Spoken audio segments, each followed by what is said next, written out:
this is about your move to Austin. Oh, I moved to Austin. Okay, well, you guys really, I mean, besides because that's how I found my favorite bar spot, Manhattan Beach. I was Googling where you could watch Horns games, and that was the only place that I found, so I started going there on Saturdays, hanging out with the Texas Exes, and they really told me that Austin was a great place, even though I've never visited. I think I was in the airport once when I was really little, but I moved there without any expectations at all. I didn't visit. I wasn't going to school. I mean, I was going to, but then I moved there, like, oh, I'm going to go to community college, transfer into UT, and then I'm going to work at a bookstore so I could be around jerseys to make money. Like, that was my stereotypical college dream. But that didn't happen. I started stand-up because apparently that was the only thing. It's the only thing that works. Music doesn't work. Drugs don't work. Making people laugh is the only thing that works.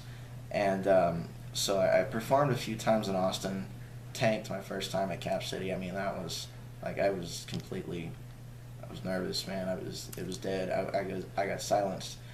And until the closing, I said, because sometimes when I'm in enough pain where I can't walk, I'll just masturbate. So what I was doing was, I said, hey, when sometimes I was in the living room and my mom was cooking dinner, my dad was watching the news, and I had ESPN.com open, and there was a picture of Aaron Andrews, and I started masturbating in front of my parents, and then I ended on that, and this guy came up to me and he was like, well, are you the Aaron Andrews guy? And I go, yeah. He goes, well, you did good. I go, thanks.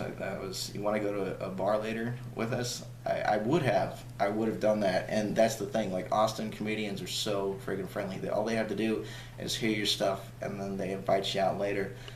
And I would have, but I was still moving into my apartment and all that kind of stuff. And so I ended up in the ER. It was after, I remember this because it was after a couple of my buds. I was like, guys, I do stand-up tonight, but I need a ride.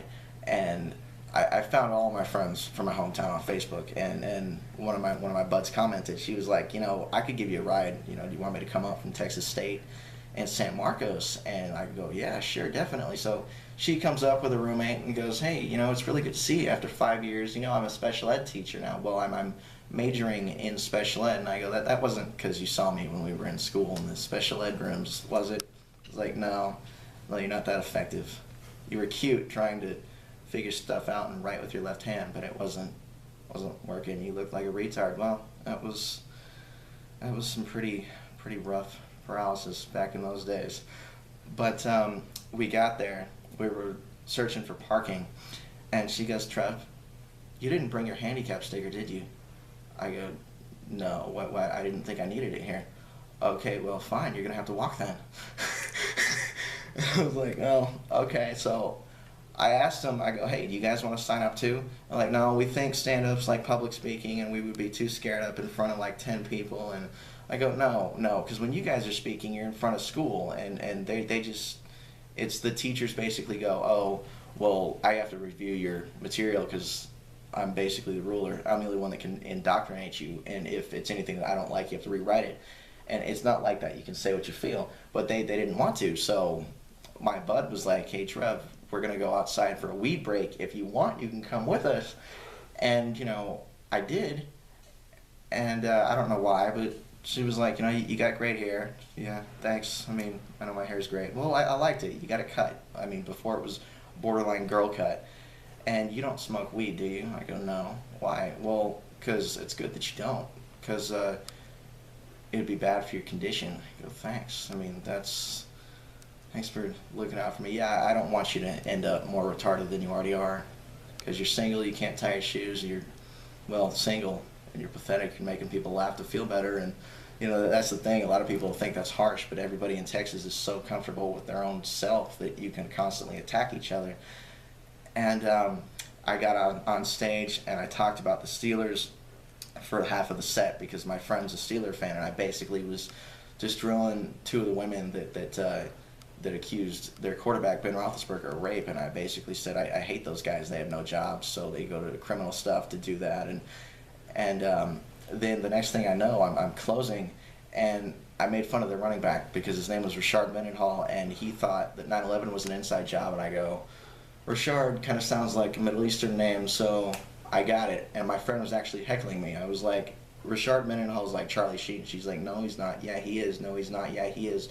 No, he's not. Yeah, he is. He thought 9/11 was an inside job, so he's a Muslim, right, guys? And the whole place just got freaking quiet. It was ridiculous, and I'll never forget her eyes, man. They got so freaking big, and that's the thing. Like, I don't like to offend just the audience. I like to offend my friends that show up. So, and the next thing I said was I bagged on Tony Romo just because he sucks, and then I called Brett Favre a fag for retiring too much because he retired. You know, he cried. He goes, "Oh, I'm always going to be a Packer," and I thought, "Oh, how sweet," because I love Brett Favre. And then he came out of retirement like 3 times, and I just didn't like that. And I go, "Well, he's a fag. That's all I got, guys. I'm Trevor." And they actually helped me off stage because what happened. And again, I'm sorry, I got ahead of myself, but I was so like before I went on stage, I was so freaking nervous because that's sometimes what happens when I get nervous. The pain gets worse, the burning, the stabbing, the squeezing, the pinching, everything that's wrong with me. And she goes, "Hey, are you all right?" I go, "Yeah, I'm fine." She goes, "No, are you okay? I know there's something wrong because I can read you." And I'm like, "Oh shit, we go way back then." I go, she's like, "No, I'm just from Texas. The women are nice here, Trev." "Yeah, yeah, you guys are. You're guys with better hair." Yeah, that's how I put that. But I got off stage and they helped me off, and she looks at me straight in the eyes and she goes, "You offended so many people, but you did great." And then we got a picture after that at my apartment, and that was definitely the best performance I've ever had. So How, that was. Trev, how does stand-up comedy help your pain? You know, we talked about this on email back and forth. Stand-up is, how does it help with pain? Well, it's kind of hard to explain because when like I said, I get really nervous and I need help on stage. Well, I used to need help on stage a lot until this year's been great. I think it was around March or April that I just didn't need any help anymore. But sometimes I get really nervous and the pain's so bad that I just can't even walk. So other people help me on stage, and then I get up there, I get my balance, and then I just start talking. And as soon as they start laughing, I feel like I'm floating, and I get my balance back, and everything's great. All the burning's gone, and there's no, and it's really, it's pretty cool when somebody does that, because it's just really weird, because Cold Town Theater is my favorite place, and basically people there, they just go, "Hey, you know, you need help on stage," and I go, "No, I'm good tonight, man." But no, you're gonna need help on stage, and besides, you shouldn't feel bad for asking me for help, because a lot of people, I go, "Well, I've had help all my life. I don't need any help," even though I do need it. I just like to do things by myself. And a buddy of mine who I met after performing last September, he told me, he goes, "Trev, you don't need to feel bad for asking me for help, because that makes me look good." So there you go. Like I said, Texas confidence. But me and him, we met. I remember the day we met because, well, the night we met, we were performing together. And the reason why I remember why we met was because there were these 2 blonde chicks, and they're like, "Oh, you know, you guys did good," and we had a good time. And I said to one of them, I go, "Listen, dude, I'm sorry, because I ended early because it's never happened before. My pain was so bad, I felt like I was going to pass out." And usually, because that's the thing, it doesn't always work when I'm on stage. Sometimes I have to get off and wake up the next day in no pain. And she goes, "You know, it's totally fine. I mean, if I had the pain that you were describing up there, I would have ended early too. Can we get a picture?" And I mean, that was it. I mean, it was a lot of people go, "Oh, you guys look good together. Are you guys going out?" And I go, no.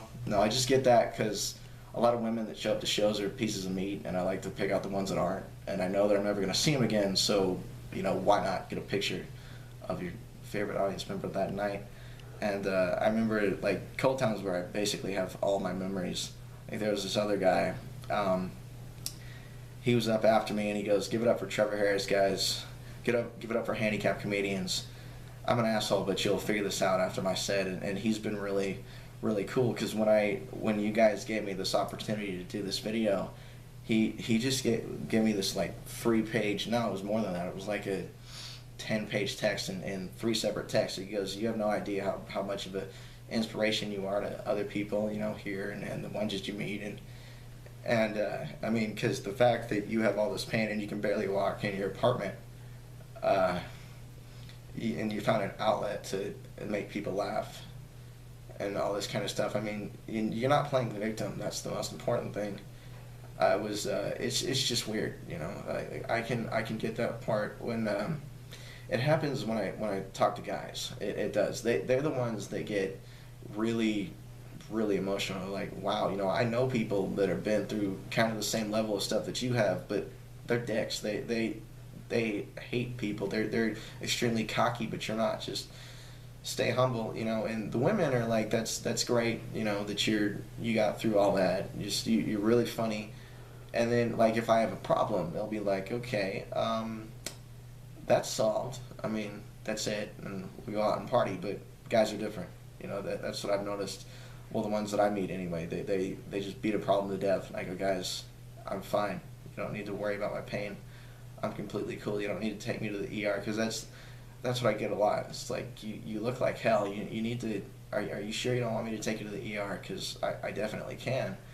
I go, well, I wouldn't need to if I could just get a prescription for morphine in a pill, but that would be too much. I was already on ketamine, which was great. I just don't think that like I'm good enough to where I don't need that stuff, but sometimes I need it. I just, the problem is I don't have enough people to make me, like, I don't have enough people. All the people I know are extremely busy, right? And I love it when we hang out, because that really drives me, when they're really driven. Even though we never hang out, it's cool. But sometimes it sucks, because there are times when my roommates are gone, and I'm sitting there by myself. Like, there was this one time I was in so much pain. Like, all my friends were at home because it was summer. I came back in July last year, and I was in so much pain that I called a hooker to take care of me when I was sick, just because.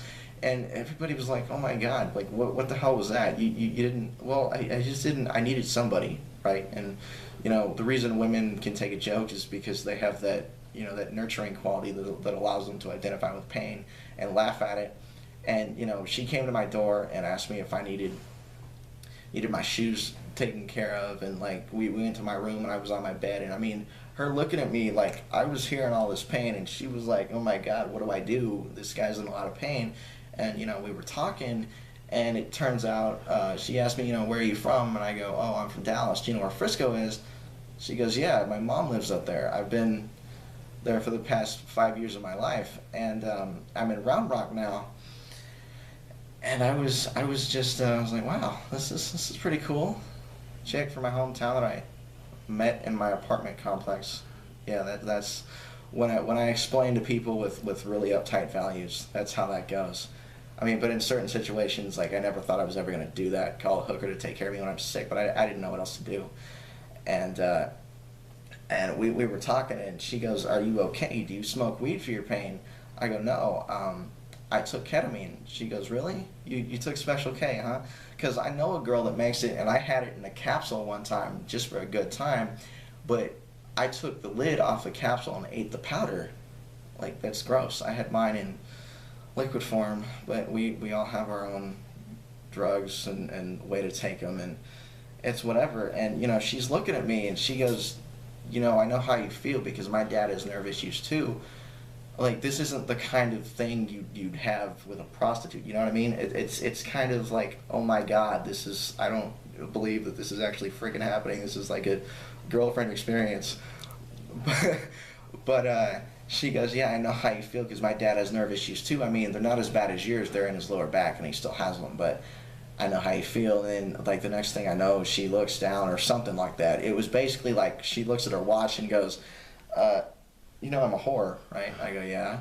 And she goes, well, I have another appointment. I got to go to work, but I need a hug before we leave.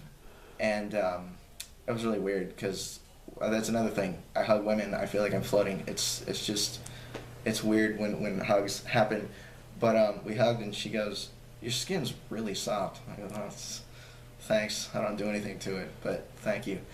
And then the next thing I know, before she left, she was like, hey, call me tomorrow. Seriously, you made a new friend today. And then she left. I felt better, and I checked my closet. My hat was gone. I think she stole it because I didn't pay her enough. But that's why I bought this one, because as a replacement. But yeah, I got a lot of stories from Austin people, no matter what job they